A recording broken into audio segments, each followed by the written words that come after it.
do Josias Sakamoto, as informações que a gente tem até agora, esse áudio aí da torre de controle, tem a fala do próprio presidente dos Estados Unidos, já dá para entender que realmente foi uma falha humana isso? Esse acidente poderia ter sido evitado, como disse Donald Trump? Bom, o Donald Trump não é a pessoa mais qualificada, tecnicamente falando, para falar sobre esse acidente nesse momento. Tá? Então, é um viés político e não técnico. Em termos de viés político, desculpa, viés técnico, nós podemos perceber que também essa conversação do último instantes que antecederam o acidente é insuficiente para analisar o acidente. Tá? A gente precisa ver o que aconteceu antes. Se basear e se for realmente essa conversação, ela foi a definitiva, houve sim uma mensagem incompleta, não assertiva. Eu trabalhei como controlador de tráfego aéreo em São Paulo, Congonhas, onde você tem evolução de helicópteros e avião todo momento. Nós entendemos que é uma cirurgia no cérebro, trabalhar um local como esse. As informações precisam ser precisas. Em termos gerais, a aeronave de asa fixa, o CCJ, estava pousando. Em regras gerais, o pouso tem prioridade sobre qualquer outra aeronave, no caso, o helicóptero que estava voando. Uma coisa interessante que o controlador pergunta se a aeronave estava avistando, se o helicóptero estava avistando a aeronave. Faz parte da regra fazer essa pergunta. Ele falou, estou e solicito separação visual, visual separation. Quando o piloto fala isso, segundo as regras internacionais e brasileiras, cabe, a partir desse momento, a separação do piloto do helicóptero em relação à asa fixa. Então, o helicóptero deveria proceder manobras para evitar, uma vez que ele falou para o controlador de tráfego aéreo que estava avistando a aeronave e que iria realizar o procedimento de separação. Nesse momento, a responsabilidade por separar-se da outra nave cabe exclusivamente ao piloto de helicóptero, com uma ressalva. Nós vimos ali que havia outras aeronaves evoluindo. Repito, eu preciso pegar outras informações, mas essa conversa do controlador precisaria ser mais precisa. Você está avistando o CCJ na final para pouso da pista tal. Esta informação, a menos que tenha tido uma outra informação anterior, esta informação é imprecisa para que o piloto pudesse se conscientizar dos tráfegos e de qual ele deveria separar. Então, nós temos aí, claro, uma falha humana inquestionável, mas o piloto de helicóptero assumiu a responsabilidade por separar-se da outra aeronave. A questão é se ele sabia qual aeronave que ele estava se referindo. Aí quando o senhor fala, né, uma falha humana inquestionável, frase forte aí que o senhor acabou de nos dar, aí a gente pensa sobre esse treinamento, porque era um helicóptero que estava em treinamento, né, professor Calazans? Como é que fica esse treinamento ali próximo a um aeroporto como esse?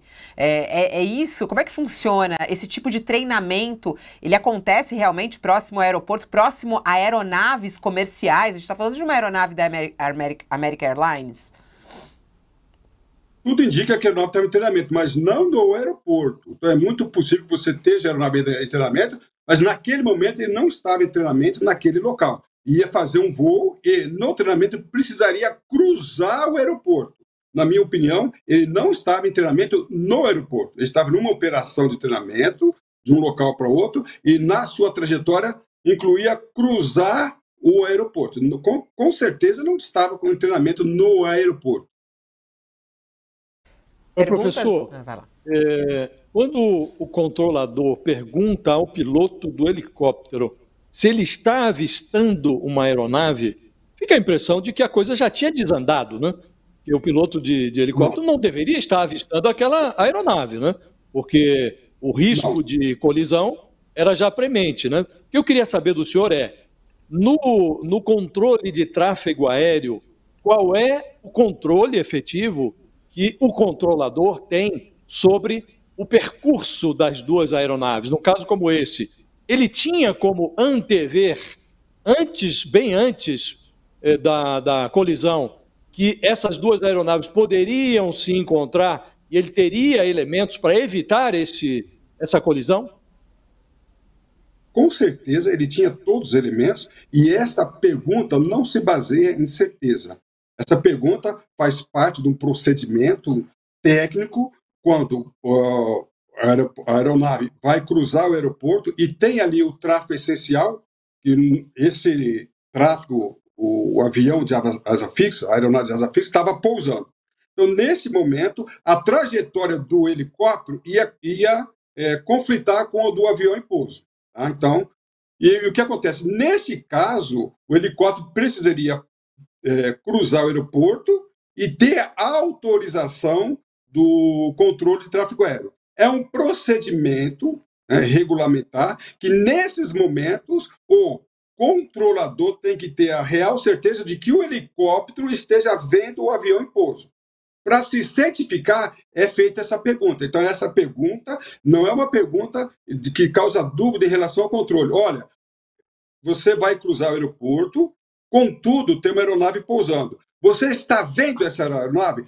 Quando o piloto do helicóptero reporta que está vendo, aí, na sequência, vem as instruções do controlador de tráfego aéreo. E, nesse caso, o controlador de tráfego aéreo dá uma instrução para ele passar atrás da aeronave, ou seja, depois que a aeronave cruzar a proa dele, e ele fala, ok, eu vou realizar esse procedimento visualmente, ou seja, eu estou vendo a aeronave e vou passar por trás dela, fazendo a minha separação visual. Quando ele fala separação visual, em termos de regulamento, cabe ao piloto prover a separação. O controlador, nesse caso, apenas informa a posição da aeronave, a trajetória da aeronave, o deslocamento da aeronave, e cabe ao piloto fazer a separação. Então, essa pergunta ela é regulamentar, não é indecisão.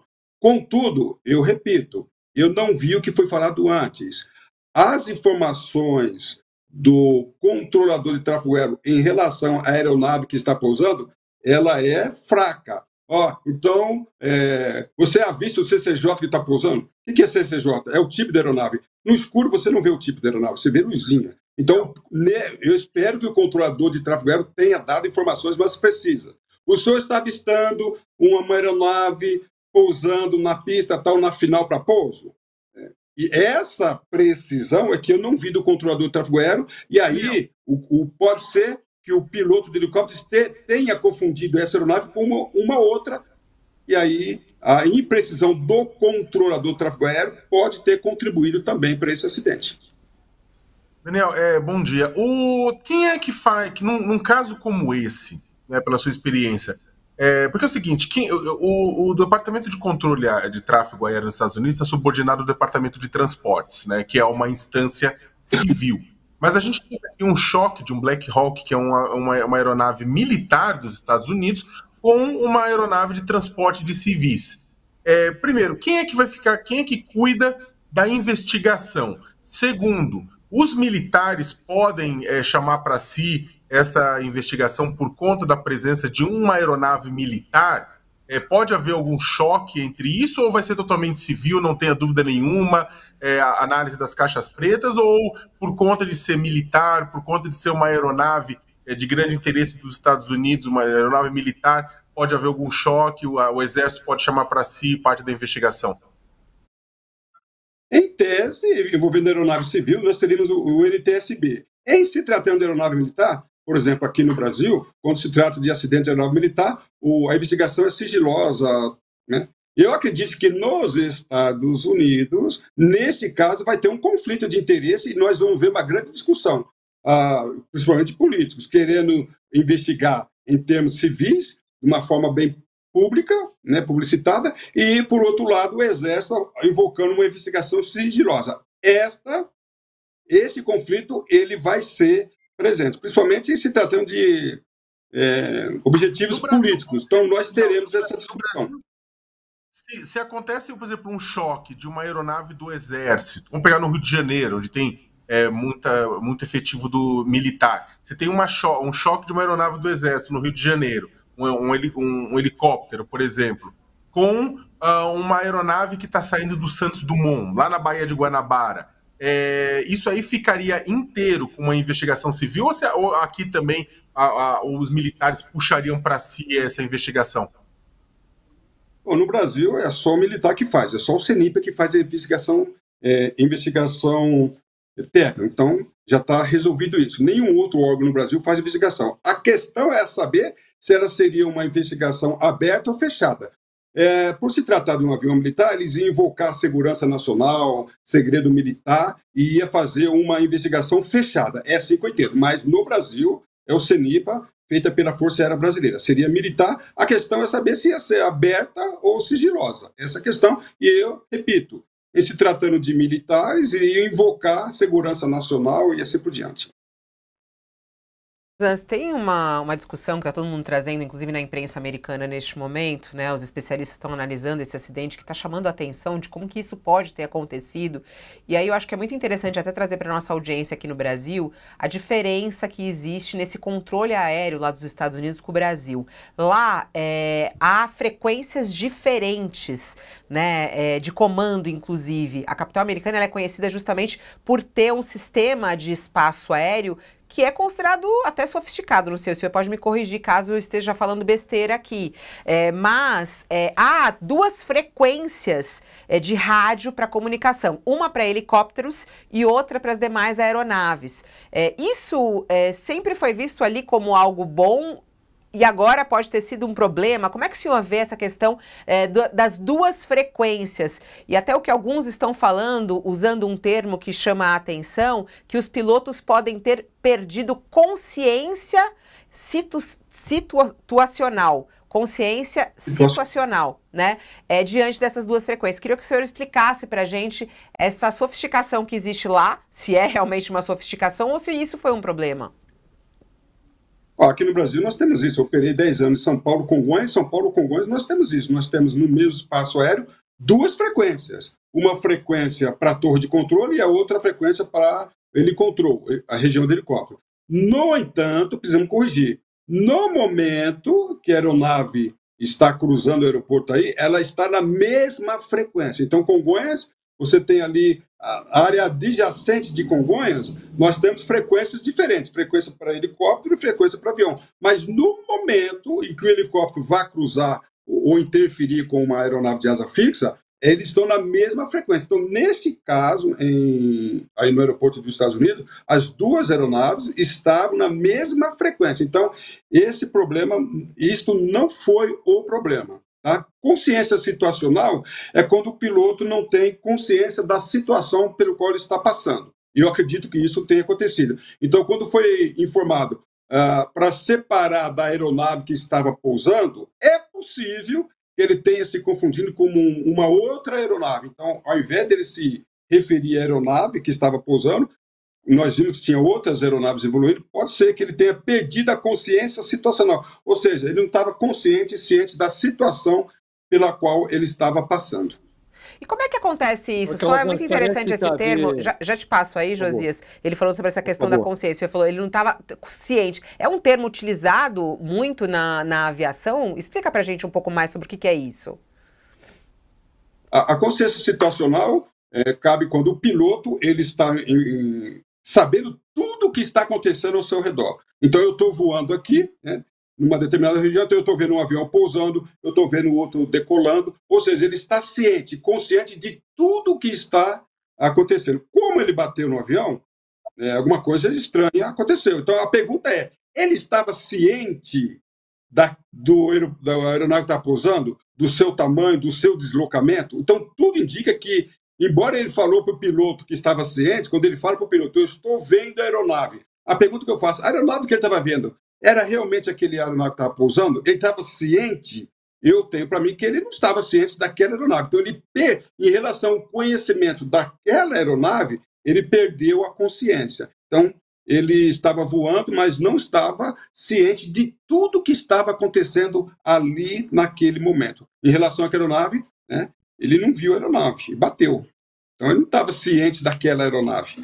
E aí, a consciência situacional, eu preciso enfatizar isso. O controlador de tráfego aéreo precisa passar informação para que o piloto alcance a consciência situacional. Olha, tem uma aeronave pousando, ela está na final de uma milha, é uma aeronave do tamanho tal. Repito, eu preciso ver se essa informação foi passada mais assertivamente, pois a informação do controlador de tráfego aéreo, se resumir nisso que foi passado, não dá ao piloto consciência situacional.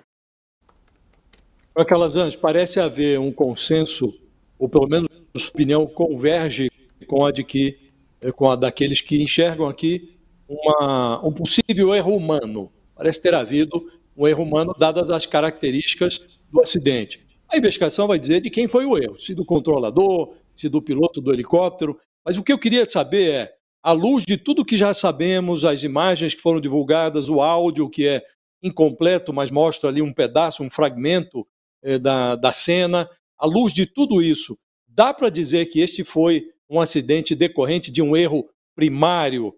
Vamos saber quem foi que cometeu, se o controlador, se o piloto do helicóptero, mas esse erro, ele seria de fato evitável? Houve um erro primário nesse acidente ou não?